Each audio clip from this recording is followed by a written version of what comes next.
एक वक्त था जब दुनिया के हर 3 मोबाइल में से एक नोकिया होता था। नोकिया सिर्फ एक मोबाइल फ़ोन नहीं था, एक इमोशन था।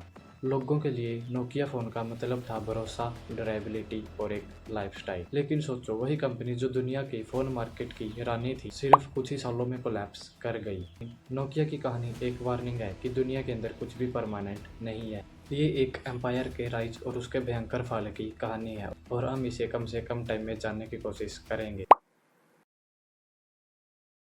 ये कहानी शुरू होती है 1865 फिनलैंड से। नोकिया एक छोटी सी पेपर मिल के रूप में शुरू हुआ। सोचो, जिस कंपनी का नाम आज मोबाइल फोन से जोड़ा जाता है, उसकी शुरुआत जस्ट कागज बनाने से हुई थी। समय के साथ उन्होंने रबर, केबल्स और इलेक्ट्रॉनिक्स तक अपना बिजनेस एक्सपेंड किया। 1980s के अंदर उन्होंने डिसाइड किया कि अब कम्युनिकेशन टेक्नोलॉजी ही फ्यूचर है, और उस वक्त लोगों को मोबाइल फोन का आइडिया भी फ्यूचरिस्टिक लगता था। लेकिन उस टाइम में नोकिया ने समझ लिया था कि अगला युग कम्युनिकेशन का होगा और टेक्नोलॉजी का होगा।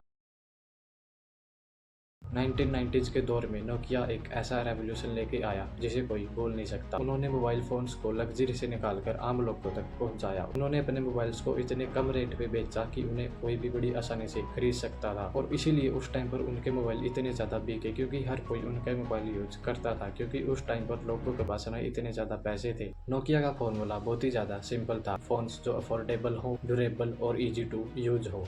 उनके फ़ोन्स की बैटरी लाइफ लेजेंडरी, एक बार चार्ज करने पर दिनों तक की चिंता खत्म हो जाती थी। आज के ज़माने में जो लोग साथ में पावर बैंक लेकर के घूमते हैं, उस ज़माने में लोग नोकिया को एक बार चार्ज करके दिनों तक ऐसे ही सफ़र पर निकल जाते, और इनकी ड्यूरेबिलिटी काफ़ी ज़्यादा थी। उस टाइम में लोग मजाक में कहते थे कि अगर नोकिया का मोबाइल ज़मीन पे गिरा तो ज़मीन ही टूट जाएगी, मोबाइल को कुछ नहीं होगा। और उस ज़माने में स्नेक गेम तो किसी ने नहीं खेला। नोकिया मोबाइल के अंदर एक छोटा सा स्नेक गेम होता था, स्क्रीन पर जस्ट एक डॉट आता था, और उस गेम ने लोगों को इतना ज़्यादा एडिक्ट बना दिया था कि उस गेम को हर कोई खेलता। स्टूडेंट, एम्प्लॉय और घर का हर मेंबर उस गेम को खेलता ही था, और 2000 के आसपास नोकिया अपने शिकार पर था। ग्लोबल मार्केट में शेयर 40% से ज़्यादा। सोचो, दुनिया के हर 10 लोगों में से 4 लोग आपका मोबाइल यूज कर रहे हैं। उस टाइम में नोकिया सिर्फ एक मोबाइल कंपनी नहीं थी, वो एक लेजेंड बन चुकी।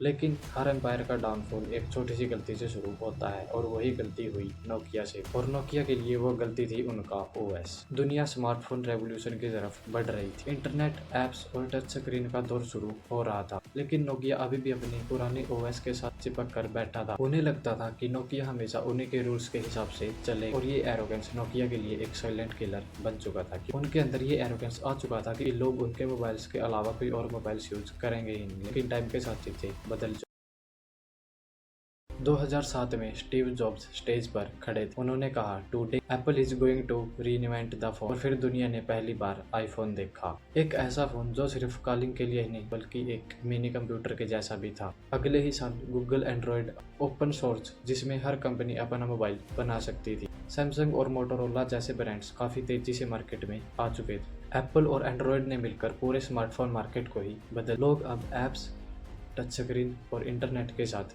जीने लगे, और नोकिया अभी भी अपने पुराने ओएस और कीपैड के साथ जुड़ा हुआ था। उसने अपने आप को टाइम के साथ इम्प्रूव किया ही नहीं, और ना ही वो उस टाइम के अंदर अपने टच स्क्रीन वाले स्मार्टफोन मार्केट के अंदर लेकर के आया, और इसीलिए वो दुनिया की स्पीड के साथ चल ही नहीं पाया।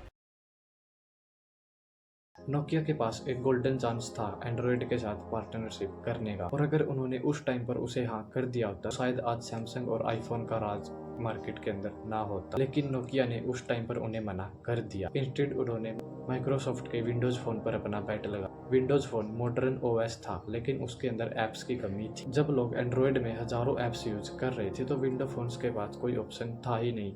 ये डिसीजन एक स्लो पॉइजन साबित हुआ। धीरे धीरे नोकिया की सेल्स गिरने लगे, और टाइम के साथ साथ इनकी ब्रांड वैल्यू भी कम होने लगी, और जो कंपनी कभी मार्केट में राज करती थी, वो आज जस्ट एक नॉर्मल सी कंपनी बन के रह चुकी थी।